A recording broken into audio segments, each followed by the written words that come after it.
Mike Z. He's one of the guys behind Skullgirls. Now, Mike, you're a quality fighting game player. How did you go from being a player to actually jumping in and helping create this game? I actually, there's not much to say. You just sit down at your computer and start. I say that to everybody, right? Everybody wants to do something. The biggest barrier is just you not doing it.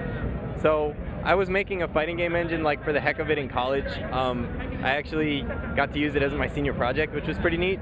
And I just kind of kept on making it for the next like 4 or 5 years. And then one day I was playing Guilty Gear and I met someone who knew Alex, and they said, you should totally talk to my friend who's making all this art for a fighting game but can't program at all. So we talked and he let me use his art, and from there it just went. And during the development, what is your job? I mean, not just programming. What's the focus of your position in this whole game? Oh, so originally I wrote the engine. We actually now have very nice other programmers helping us out. But I'm the character scripter. So like, there isn't a frame in this game that I didn't touch. I like put all the moves in, time them, figure out what the block stun and the meter is supposed to be, make sure all the chains work. Like basically build the character from the ground up.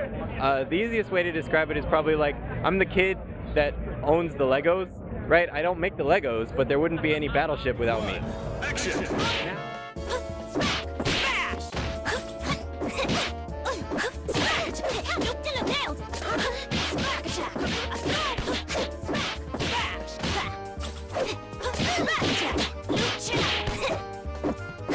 That's my cue. What are you trying to do with this game that you've seen where it's kind of addressing those issues that some fighting games have? What are you trying to do to say, okay, this fighting game had this issue, I'm going to try to fix it? What are those key things that you've done? So the really key one is I'm trying to approach like the older era games like X-Men versus Street Fighter or Marvel 2, that kind of thing, where you have crazy combos and a really free juggle system, and basically you can sit down in training mode and play it for hours. That sounds really nerdy, but I guess that's okay. And just really enjoy yourself like messing around with the game. The problem that falls out of all of those games is really easy infinite combos, right? Since the juggle system is so free and everything is so nice, I touch you once, I can do something really simple and you're just gonna die. So our juggle system is just as free as it's always been in all the other games, except for the game engine knows when you're doing an infinite. So if you do a regular combo that's like 40, 50 hits, whatever, it won't stop you. But if you do something that it detects as being loopable or being able to go on forever, it actually turns the hit sparks red. It doesn't stop your combo. It doesn't make you do no damage, nothing like that. It just turns the hit sparks red so both you and your opponent know that you're doing something that the game engine has caught. And then if your opponent hits a button anytime after that, they can escape. So we let it be as free as possible, except for we limit the stuff that makes it feel stupid when it's that free. Here I come, chin up. Eat this. Lucky Jeez.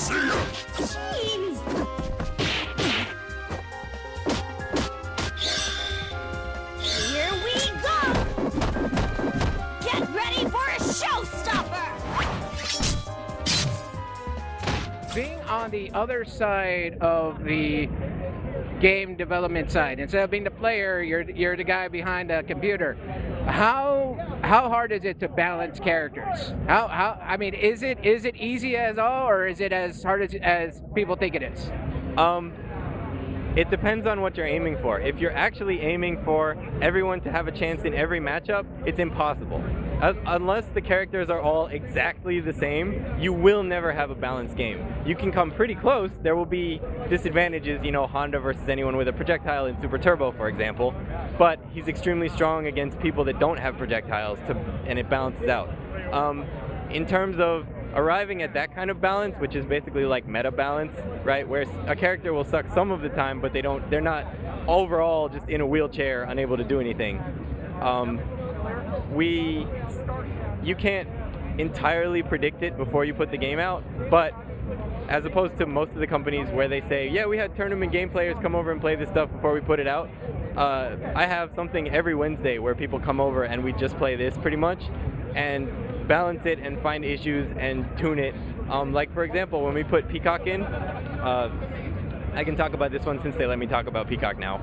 I had about 10 people over on a Sunday, all people that are good at playing zoners in different games. So like people that play Venom, people that play Cable, people that play Rachel, and people that play New. They all came over, they all sat down and played Peacock, and she started out pretty bad because it's easier to make a bad character better than it is to make a good character not entirely suck, right? If you take somebody that's good and you remove stuff, then there will come a turning point where they're just like awful and you can't touch them anymore.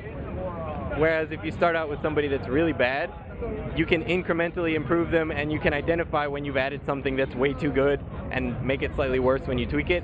But basically we sat down and we spent somewhere around 12 or 14 hours just playing Peacock and changing things about her until she wasn't completely awful anymore. Where'd you go?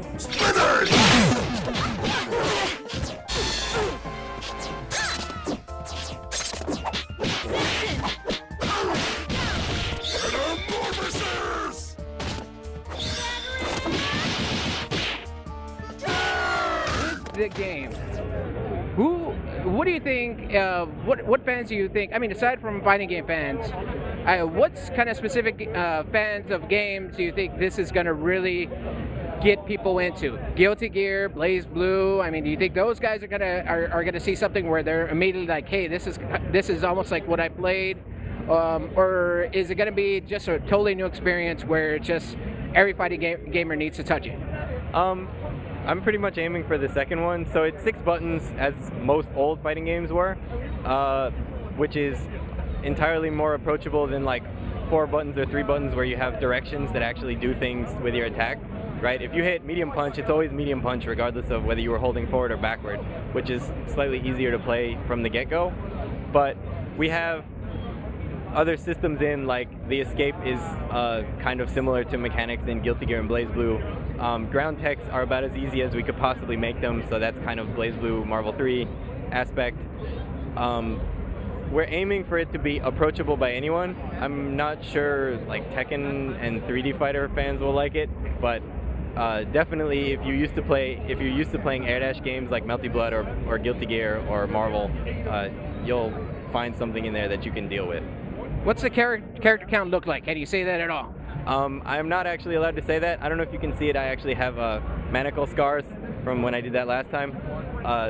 We can't actually say how many there will be, but for some extent that's related to the fact that we're working as hard as we can, and whenever they tell us the game is supposed to come out, that'll be how many characters are in it initially. We have a huge roster. Like, Alex kind of spontaneously draws characters, and we keep the ones that are awesome. So we have like well over 30 that we're planning to do completing the game, like with DLC and all the rest of it. So it mostly depends on how much they let us get done. All right, Mike. Well, thank you very much for your time. And it's Skullgirls is going to be this holiday, right? All I can say is 2011. 2011. Yep. That, as far as I'm concerned, that could be like December 31st at 11:59 p.m. It won't be, but all I can say is 2011. All right. Thank you very much, sir. Sure. Thank you.